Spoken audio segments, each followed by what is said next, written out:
Hola, bienvenido a la sesión de continuidad. Para esto vamos a considerar teoremas y definiciones de la punta de cálculo diferencial del DIM del año 2020. Entonces, lo primero es qué es ser continua. Entonces, una función f que está definida en un conjunto A es continua en un punto x barra de ese conjunto A si para toda sucesión para toda sucesión del conjunto A tal que esa sucesión converge al punto x barra, entonces f, que es la función aplicada a la sucesión, converge a la función aplicada a ese x barra. Esta definición puede ser complicada, pero gráficamente, o lo que quiere decir en palabras coloquiales, es que esta función es algo que si yo quisiese dibujarla, la puedo dibujar sin tener que levantar el lápiz del papel. Entonces se ve de esta manera. ¿Sí? Por ejemplo, en este caso, en el ejemplo particular de punto x igual 3, esta función, aunque está definida por trozos, porque antes de 3 es una función lineal y después es una función cuadrática, tiene los mismos valores tanto por la izquierda como por la derecha. Entonces esta función, si yo quisiera dibujarla, no tengo ningún salto. Entonces, por ejemplo, ¿qué es algo que no es continuo? Una función de este tipo. Si cualquiera de estas funciones no sería continua porque cuando me acerco a una sucesión por la izquierda, aquí les puede servir recordar límites laterales de introducción al cálculo. Cuando voy tomando sucesiones que toman solo valores de aquí a la izquierda, que convergen a 3, estoy siempre tomando como función esta recta. Y por lo tanto voy a estar convergiendo este valor que está acá arriba. Mientras que si lo hago por la derecha, voy a estar convergiendo este valor de aquí abajo. Entonces tengo un salto. Entonces ahora si yo quisiese dibujar esta función en mi cuaderno, necesariamente van a tener que levantar el lápiz cuando llego a este punto para dibujar esta otra parte. Entonces esto se llama una función continua.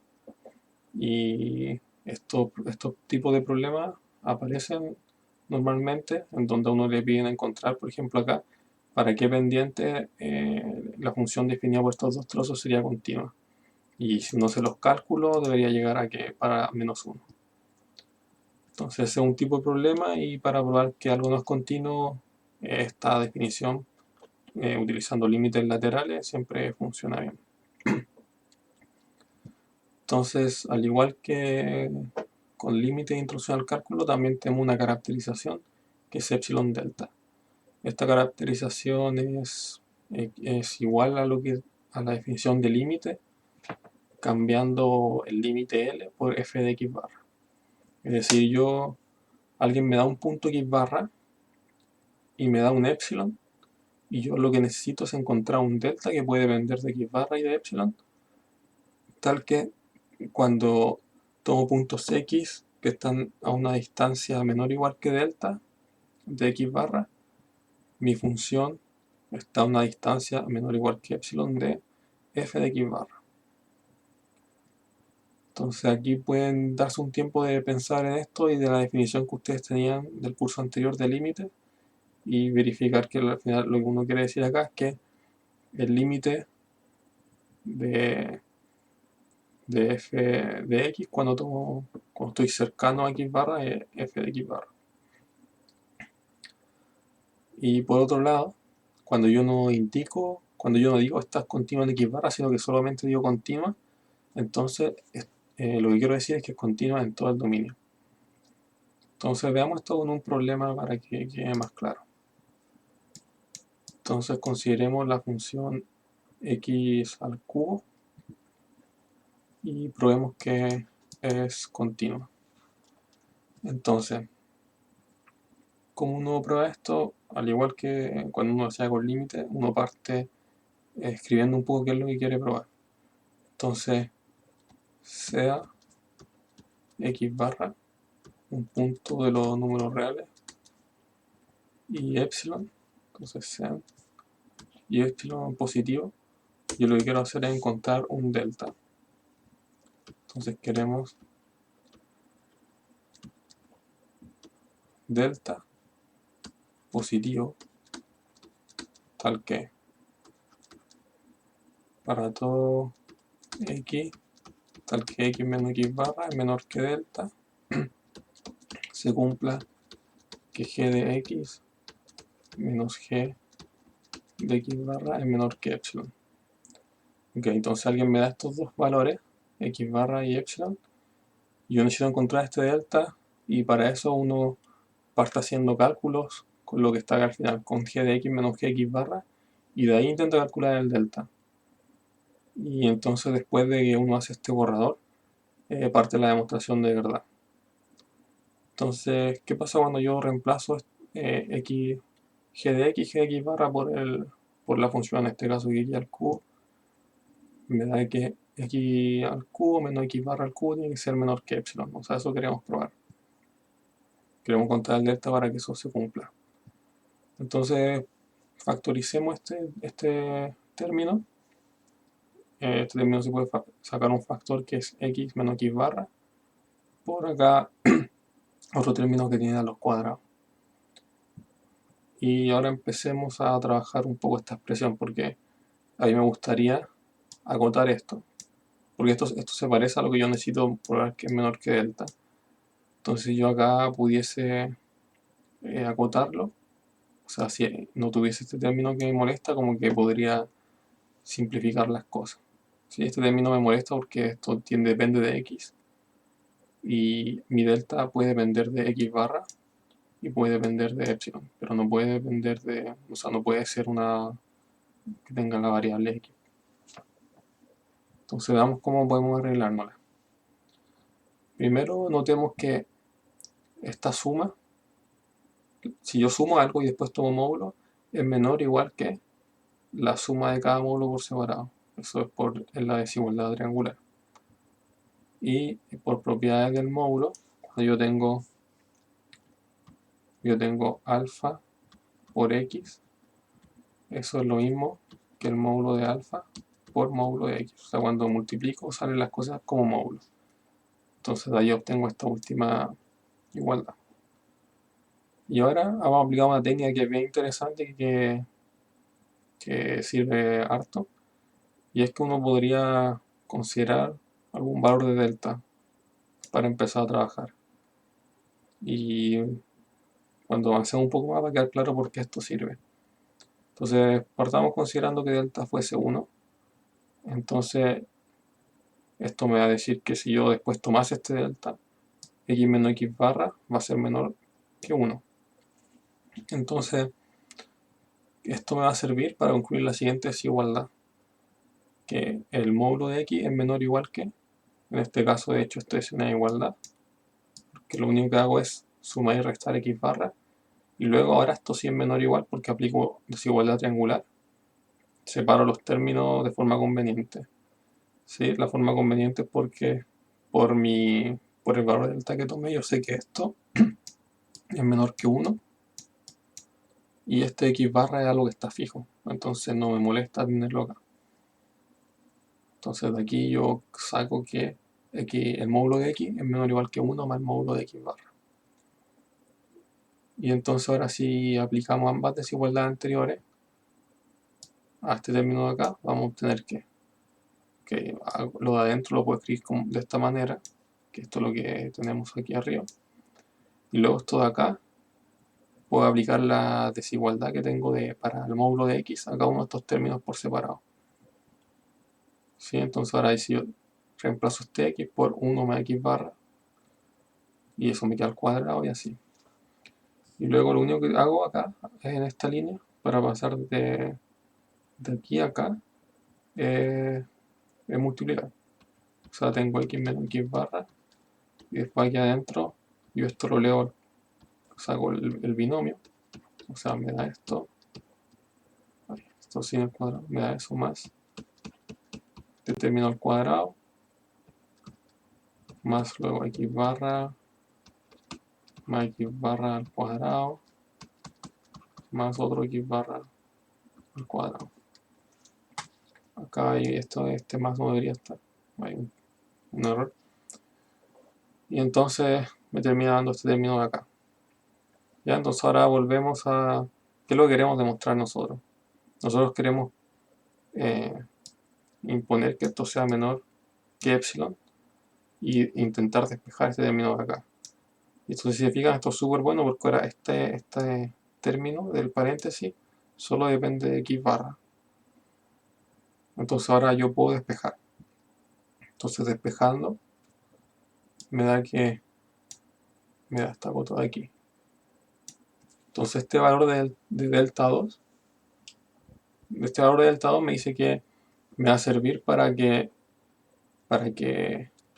x al cubo menos x barra sea menor que epsilon, siempre y cuando esto de acá también sea menor que 1, que era el primer delta que tomamos. ¿Sí? Entonces, esto es el borrador, entonces ahora como uno haría la demostración de verdad. En la demostración de verdad yo tomo un epsilon, o sea, alguien me da un epsilon, y yo ahora necesito tomar un delta que me permita ahora darme vuelta en los pasos acá. Porque partir de esta cota e ir subiendo hasta llegar que eso es equivalente a este término de aquí. A que la diferencia de la función entre esos puntos es menor que epsilon. Entonces, de la demostración anterior tenemos que si yo tomo un delta que sea el mínimo entre 1 y esta cota que encontramos, o sea, el mínimo, aquí estamos considerando el delta, va a ser el mínimo entre el delta 1 y delta 2, donde el delta 1 es 1 y el delta 2 será ese término más grande que encontramos, ¿cierto? Término 3x barra más 1. Entonces ahora cuando yo tomo este delta, ambas desigualdades se cumplen de manera simultánea. Sí, porque lo que hay que tener claro es que este delta que uno entrega no es único y, por ejemplo, si delta 1 siempre funcionara, si yo estoy entregando un delta que siempre es menor que 1, entonces también va a seguir funcionando, ¿sí? En ese caso, mientras más chico el delta no hay problema, ¿sí? Mientras sea algo positivo y no sea cero. Entonces, ¿qué es lo que pasa cuando yo tomo este delta? Se cumplen ambas desigualdades y por lo tanto aquí yo puedo darme vuelta en estos pasos. O sea, yo puedo partir de esto, puedo partir ya en particular, se tiene esta desigualdad. Entonces ahora yo puedo pasar multiplicando este denominador hacia allá, que a todo esto no hay problema porque estos son suma de términos positivos y además está este 1, entonces esto nunca es 0. O sea, esto es estrictamente positivo, así que no me cambia la hora de desigualdad y no tengo problemas en dividir ni multiplicar. Entonces esto lo puedo pasar multiplicando hacia acá y darme vuelta acá. Y decir ya entonces esto siempre va a ser mayor o igual que este término de acá y eso va a ser mayor o igual que esto de acá. Pero esto de acá no es más que, como tenemos aquí arriba, esto de acá no es más que la diferencia de la función. O sea, que en este caso partimos del final, o sea, partimos de esto y llegamos a que la diferencia de la función entre los puntos es menor o igual que epsilon, que es lo que queremos probar. Entonces, veamos unas últimas aclaraciones sobre continuidad. En este caso está dibujada la función. Tenemos dibujada la función. ¿Okay? Tenemos dibujada la función x al cubo y supongamos que queremos ver la continuidad en el punto x barra igual a 1,5. Alguien me da un epsilon igual a 1 y yo ahora quiero encontrar un delta tal que cuando yo estoy a esa distancia delta del 1,5, la diferencia de mi función sea siempre menor o igual que 1. Entonces en este problema veamos que si partimos con un valor de delta grande, 0,15, la máxima diferencia entre los puntos de este intervalo, que acá está con naranjo, este es el intervalo y acá está la función aplicada al intervalo, esta franja naranja, la máxima diferencia entre algún punto de esta función con el x con f aplicada a 1,5 es 1,12, que es mayor que epsilon, entonces ese delta no me sirve. Y veamos qué pasa si yo pongo el delta que encontramos nosotros en la demostración. Acá me da que ese delta es 0,0816 y varios decimales más, pero probemos 0,08. Entonces, si se fijan, ahora me da que si tomo X que estén en esta franja, entonces me va a seguir funcionando todo bien. O sea que voy a estar a distancia menor que epsilon, en este caso 0,57. Y damos, por ejemplo, lo que yo les decía que, por ejemplo, este delta está tal vez es súper estricto y había un delta que no era tan estricto, por ejemplo. ¿Qué pasa con este término? Este delta es mucho más grande y lo calculamos nosotros. Y acá todavía la máxima diferencia sigue siendo menor o igual que epsilon, que es 1. Por lo tanto, este delta también sirve. Entonces, con esto le dije claro que el delta no es único. Y dependiendo cómo uno desarrolle el problema, puede encontrar un delta más grande o un delta más chico. Pero mientras uno haga las cosas con equivalencia y de forma rigurosa, entonces no debería haber problema.